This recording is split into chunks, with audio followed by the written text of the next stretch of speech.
I know you were a big supporter of Elizabeth Warren. We talked before the election. I mean, I think it's kind of obvious, but how are you feeling right now, knowing that Joe Biden will be president-elect and Senator Kamala Harris will be our vice president?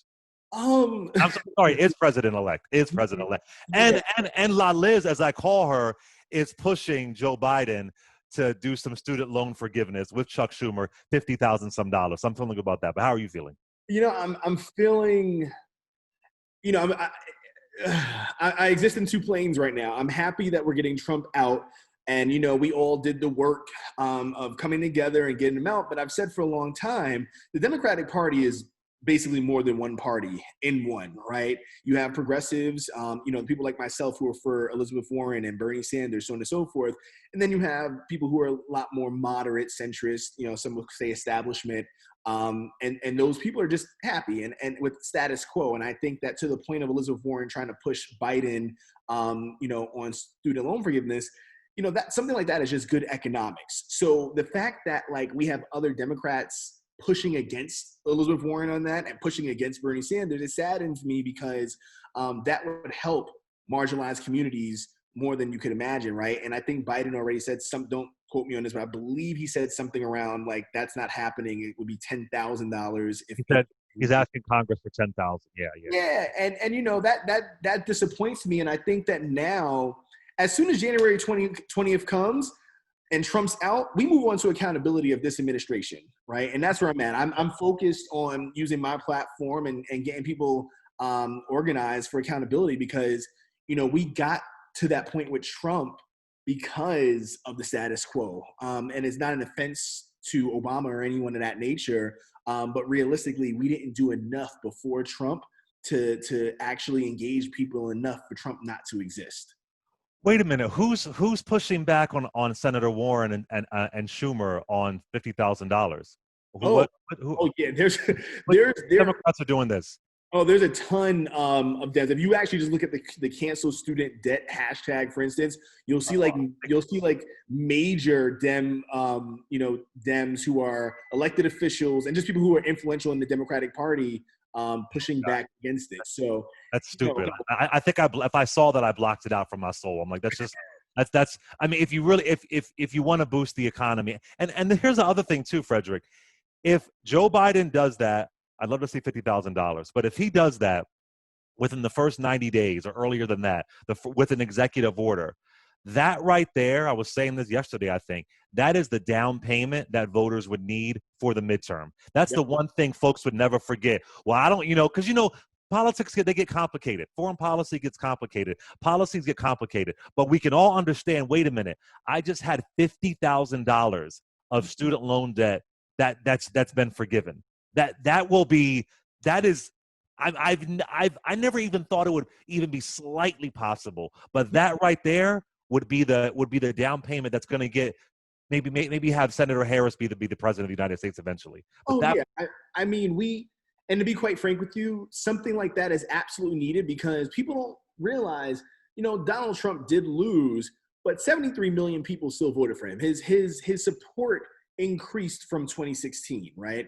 And as much as Biden beat him by, I think, 7 million people, that took Dems and Republicans creating like a Voltron to beat Donald Trump, right? I don't know that you get that again, in 2024 because there won't be a Trump, right? Hopefully, there won't be a Trump to combat. So now you have to or mail-in ballots, right? Or mail-in ballots all over. They're not going to do that in Pennsylvania again.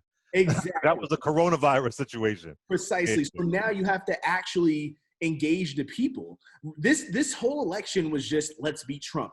But after that, like you said, it's a down payment, not just on midterms. It's a down payment also in 2024. People need COVID relief. People need student loan cancellation. People need rent cancellation. There's a lot of things happening right now. And, the Dems are in the driver's seat. And if they mess this up, this could backlash or backfire rather for elections to come. Well, the thing is, though, we're not totally in the driver's seat because of that Senate.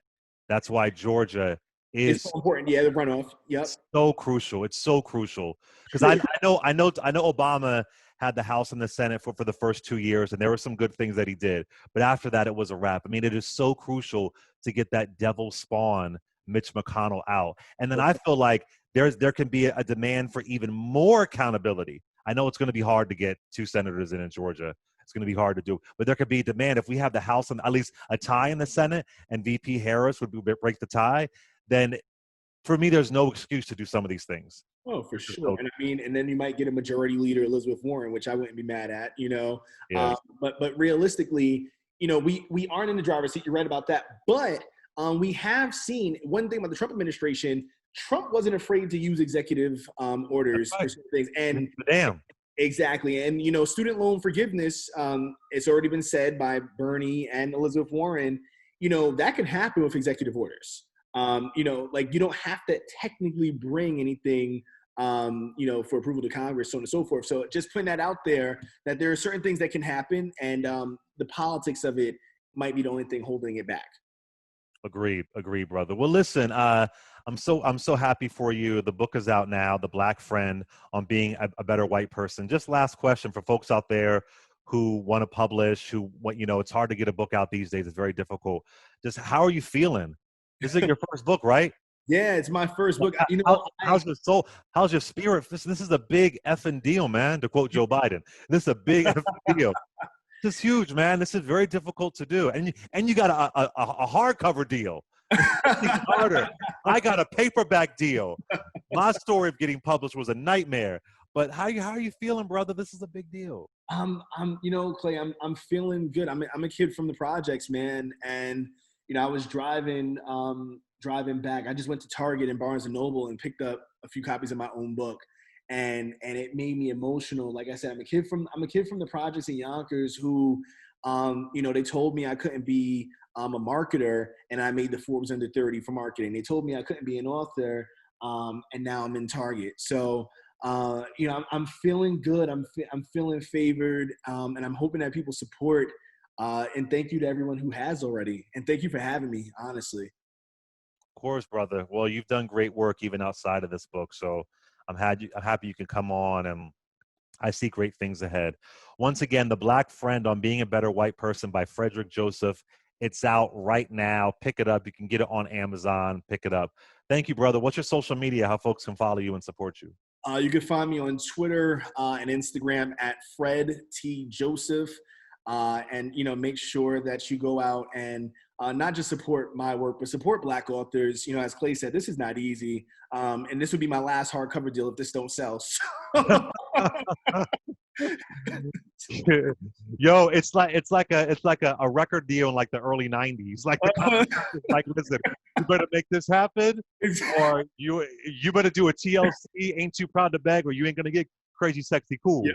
Like, it's just, no, I'm sorry. Ooh, on the TLC tip. That was the first option. Yep. But you know what I mean. You know what I mean.